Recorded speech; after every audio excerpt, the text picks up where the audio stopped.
एक बार गौतम बुद्ध अपने शिष्यों के साथ एक गांव की तरफ जा रहे थे। तभी उन्होंने देखा कि एक युवक बेहद गुस्से से पहाड़ी की तरफ जा रहा है। बुद्ध उसे देखते ही समझ गए कि या तो ये किसी की हत्या करने जा रहा है या फिर आत्महत्या करने जा रहा है। वो युवक जैसे ही पहाड़ी से कूदने जा रहा था, गौतम बुद्ध ने तुरंत उसका हाथ पकड़कर उसे खींच लिया। ये देखकर उस युवक ने कहा कि आप मेरा हाथ छोड़ दें, ये मेरा जीवन है, मैं जो चाहूं अपने जीवन के साथ कर सकता हूं, आप मुझे नहीं रोक सकते। गौतम बुद्ध ने कहा, ठीक है, तुम जाओ, दोबारा से कूद जाना, लेकिन पहले 10 मिनट रुक जाओ। 10-12 बार लंबी सांसें लो और अपनी हथेली को खोल दो। उसके बाद ही मैं तुम्हें दोबारा आत्महत्या करने दूंगा। उससे पहले मैं तुम्हें आत्महत्या भी नहीं करने दूंगा। युवक बोला, आप मुझे बेकार ही इतना परेशान कर रहे हैं। मैं पहले से ही बहुत परेशान हूं, लेकिन अगर आप ऐसा कहते हैं तो ठीक है, मैं 10-12 बार लंबी सांसें ले लेता हूँ, अपनी हथेलियां खोल देता हूँ। इसके बाद आप मुझे आत्महत्या करने से बिल्कुल मत रोकना। उस युवक ने अपनी आंखें बंद की, 10 बार लंबी और गहरी सांसें ली और अपनी हथेलियों को खोला। उसके बाद धीरे धीरे से अपनी आंखें खोली। फिर बुद्ध ने कहा कि ठीक है, अब तुम जा सकते हो। वो युवक पहाड़ी की तरफ गया। उसने जैसे ही कदम आगे बढ़ाया, पहाड़ी के नीचे देखा। वो नीचे देखते ही पहाड़ी से पीछे हट गया और वापस जाकर गौतम बुद्ध से बोला कि आप कौन हैं? आपसे तेजस्वी व्यक्ति मैंने आज तक नहीं देखा। अभी मेरे साथ क्या हुआ है, क्या आप मुझे समझा सकते हैं? कुछ वक्त पहले मैं इस पहाड़ी से कूद जाता, लेकिन अब एक भय मेरे अंदर उत्पन्न हो गया है। बुद्ध मुस्कुराए और बोले, जब तुम पहाड़ी से कूदने वाले थे, तब तुम्हारे अंदर क्रोध था।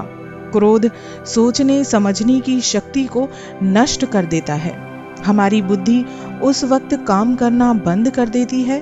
उस वक्त तुम फिर वो करते हो जो सिर्फ और सिर्फ तुम्हारा मन तुमसे कहता है। उस समय तुम क्रोधित थे, तुम्हारा मन एक जगह नहीं था।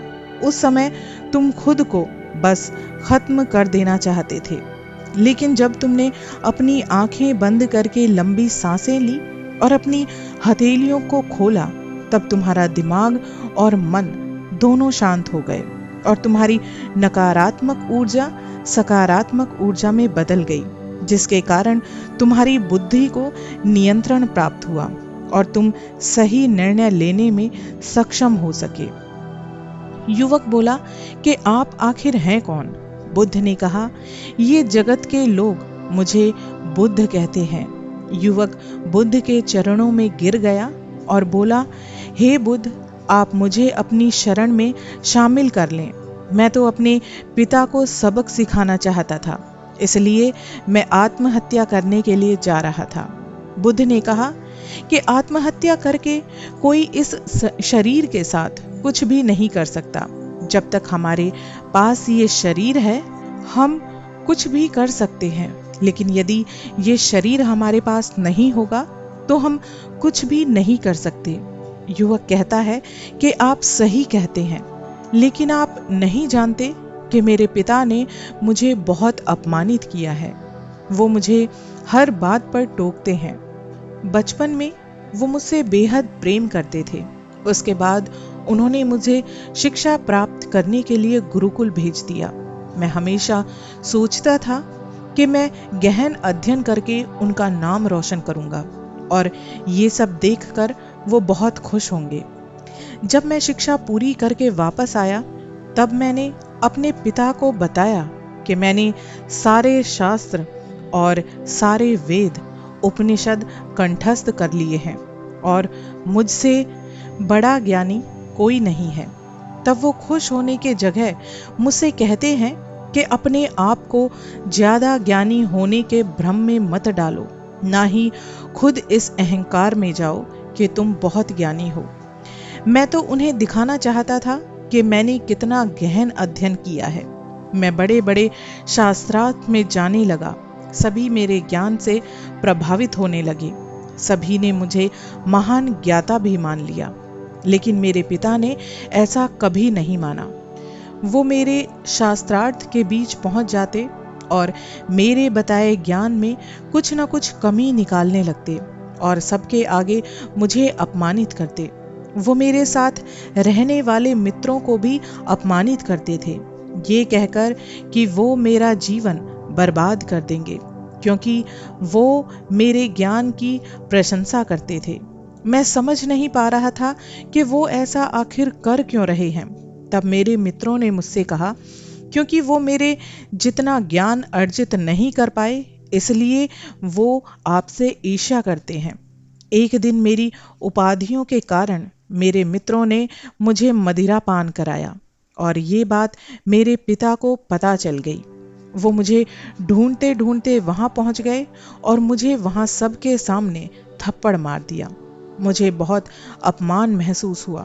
तब मैंने तय किया कि मुझे मेरे पिता को सबक सिखाना है और मैं यहाँ आत्महत्या करने आ गया, क्योंकि एक पिता के लिए इससे बड़ा सबक भला क्या हो सकता है कि एक पिता अपने जवान बेटे की अर्थी को कंधा दे।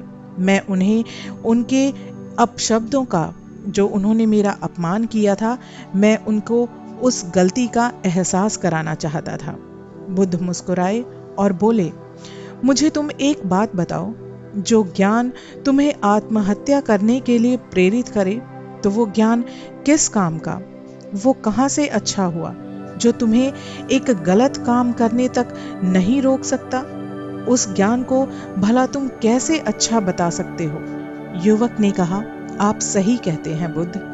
अब मैं खुद अज्ञानी सा महसूस कर रहा हूँ। आप मुझे अपनी शरण में ले लें। आपसे ज्ञान प्राप्त करना चाहता हूँ। बुद्ध ने कहा, तुम मेरे साथ 4 दिनों तक रहना और उसके बाद अपने पिता के पास जाना। अपने पिता के घर तुम मध्य रात्रि के बाद जाना और बिना किसी हलचल के चुपचाप भीतर जाना। तब तुम्हें जीवन का सबसे पहला ज्ञान मिलेगा।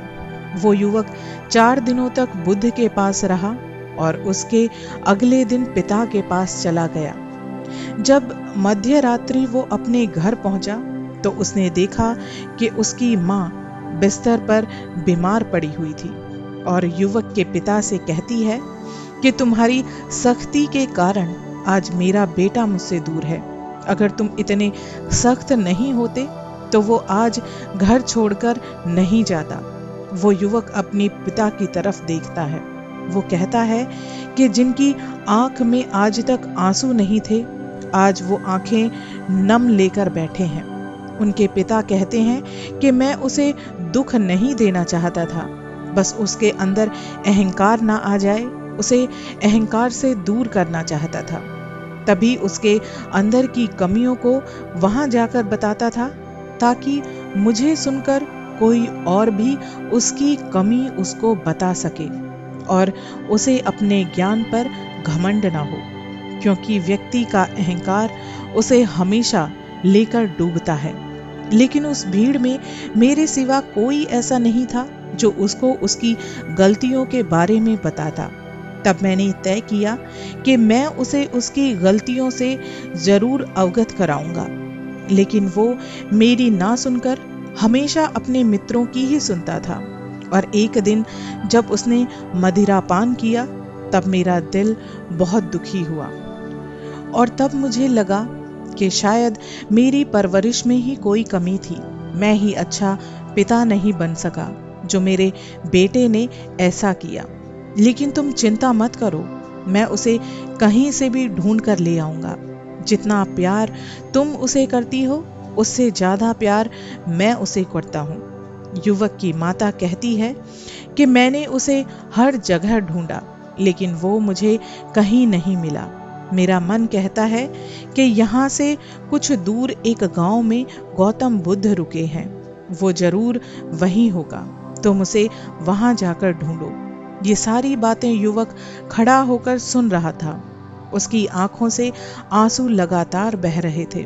वो चुपचाप वहां से चला गया और गौतम बुद्ध के चरणों में जाकर गिर गया और उनसे बोला कि बुद्ध, अगर आपने मुझे उस दिन आत्महत्या करने से नहीं रोका होता तो मुझसे कितना बड़ा पाप हो जाता।